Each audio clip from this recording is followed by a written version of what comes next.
Very good morning, students. Students, we are studying chapter 6, economic reforms since 1991 and or new economic policy. So we have completed so far why were reforms introduced in India, right? And second, we have understand what is the economic reforms and factor responsible for economic reforms and meaning of new economic policy. We have completed, right? Now, in this video, we understand the branches of new economic policy. There are the three branches of new economic policies, right? What are the three branches? These are the liberalizations, privatization and globalization. Got it? Now we understand the measure of new economic policy. What are the measures? What are the standard to measure this economic policy? First is stabilization measure. So there are two types of measures. What is stabilization measures? These are the short-run measure introduced by government to control rise in price, adverse balance of payment and fall in foreign exchange reserve. So these are called stabilizations measure, means the measure which we introduce for the short runs or the control the price rise, adverse balance of payment and fall in foreign exchange. Second is structural adjustments. These are the long run policies aimed at improving the efficiency of economy and increase its international competitiveness, right, by removing the rigidity in various segments of Indian economy. Got it? There are the two measures. One is stabilization measure, short run, and structural adjustment measure is the long run measure of new economic policies, right? In the new economic policies, 1991 structural reform can be seen with respect to what are the liberalizations in place of licensing systems for industries and trade. Liberalization introduced. Privatization in place of quotas for industries. Privatization is investment is opens, right? Globalization in place of permits for export and imports, it is removes.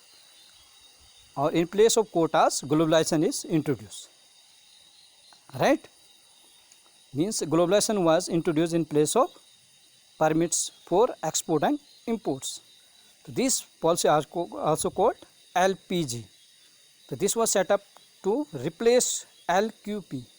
LQP means licensing, quota and P4 permits, right, in 1991. Got it? Now we understand what liberalization means: removing all necessary control and restrictions like permit, license, protectionist duties, quota, etc. In other words, it may be defined as loosening of government regulation in country to allow for private sector company to operate business transaction with fewer restrictions. तो यहाँ पे liberalisation में छूट दी गई थी, जो restriction पहले होती थी परमिट्स लाइसेंसिंग की देना पड़ता था, प्रोटेक्शन मिल गए उनको, जैसे ड्यूटीज़ पे कोटा पे था, कोटा फिक्स होता था, वो भी हट गया, और इसमें छूट दी गई गवर्नमेंट की जो रूल्स और रेगुलेशन में थी ना, और प्राइवेट सेक्टर को भी छूट दी गई थी, वो अपना बिजनेस ऑपरेट कर सकते हैं, ट्रांजैक्शन कर सकते हैं, कुछ रेस्ट्रिक्शन थी बस, राइट। इसका जो now understand the what are the objective of liberalisation का क्या एम था, ऑब्जेक्टिव मोटिव था, ये हम समझेंगे, right. To decrease debit burden of the countries, जो हम पे ऋण था उसको कम करना था, ठीक है। To expand size of the market, और जो है लिबरलाइजेशन में क्या था, प्राइवेटाइजेशंस, फॉरेनर प्लेयर को भी यहाँ पे उनके सब के लिए छूट दी गई, तो इससे हमारा क्या बढ़ेगा, मार्केट बढ़ जाएगा, right. To increase competitions among domestic industry and also the many private industry will be entrepreneur will came to in existence, and there is the competition among them, right, to encourage export and import of goods and services, so the domestic industry can export and import the whatever they are as according to their requirement. These are the objective of liberalizations, right. To understand liberalizations, step taken under the liberalizations, we understand what step taken by the liberalizations. First step was commercial bank were given the freedom to determine interest rate. Previously the Reserve Bank of India used to decide this, right? But now the commercial bank.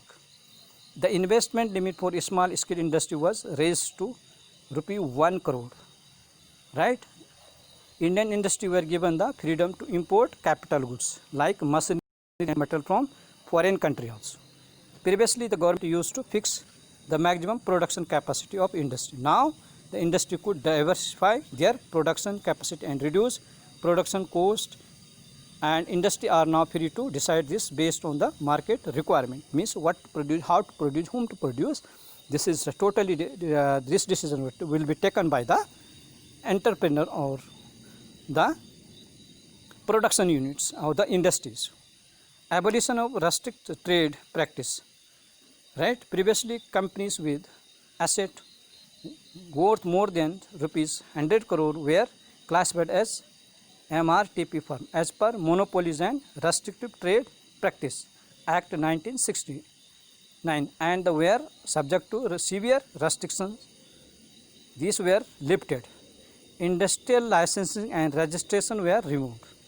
As per this, private sector is free to start new ventures of business because of licensing and registration system were removed, right? And they can, without obtaining license except for the following sectors, right? These sector need licensing like cigarette, liquor, industrial explosive, defense equipment, hazardous chemicals, right? And drugs. What are the economic reforms under liberalizations?